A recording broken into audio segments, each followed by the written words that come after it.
Mark's footsteps echoed through the sterile hospital hallway as he clutched the bouquet of lilies tighter, their cloying sweetness doing little to mask the bitter taste in his mouth. Amelia, his wife of 10 years, lay unconscious in the sterile white room beyond the double doors. A car accident, they said. A freak occurrence. Mark should have felt devastated, and he did. To an extent. The only problem was, Amelia wasn't alone in the car. Peter, a junior associate from her office, was in the car with her. And no matter how hard Mark tried, he couldn't come up with a plausible explanation for him being there. Except for one. Amelia was cheating on him again. It happened before, 5 years ago, but they've managed to move past it with the help of many hours of spousal counseling. But did they really? Mark wasn't so sure anymore. The signs had been there for months, the late nights, the lingering scent of a cologne that wasn't his, the guarded glances at her phone. At first, he brushed them aside, attributing them to the long hours she put in at the firm. But a gnawing suspicion had already taken root. Mark even tried talking to Amelia about it, but she claimed that it was all in his head. She even went as far as to accuse Mark of having never forgiven her for her previous indiscretion and thus being unable to trust her. Mark let it go then. But now that his wife was unconscious in the hospital, Mark, though very worried about her, couldn't pass up on his chance to learn the truth.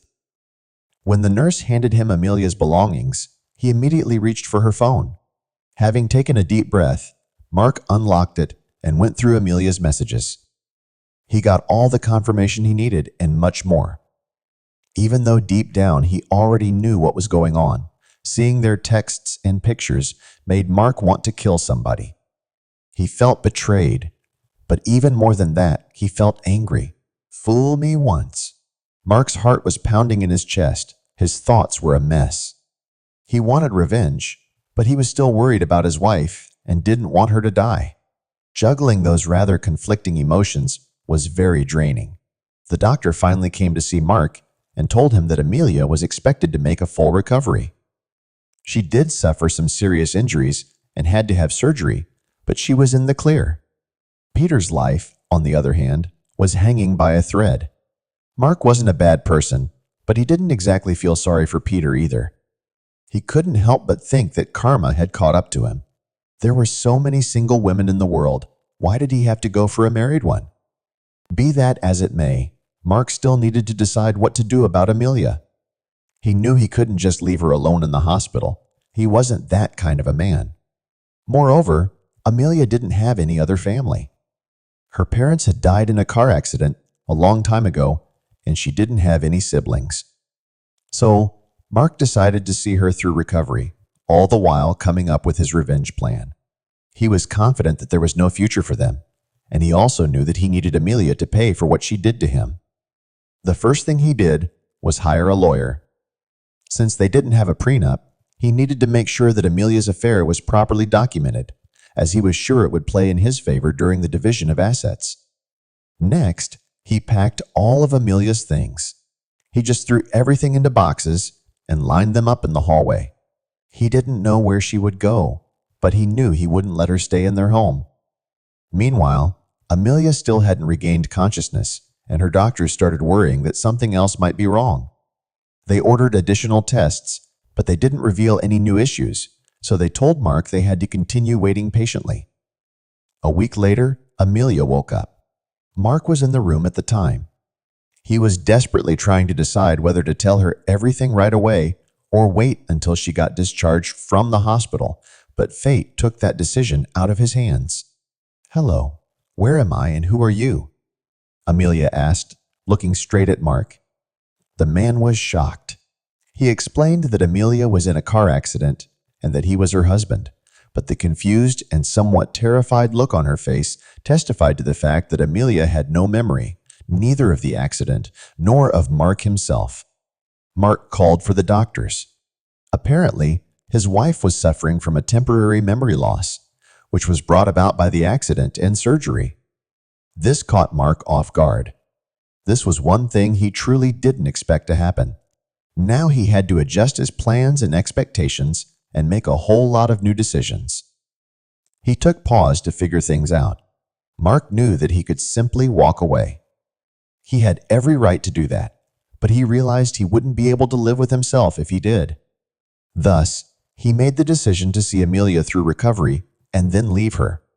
He brought in pictures of their life together, their wedding video, keepsakes they brought home from their trips.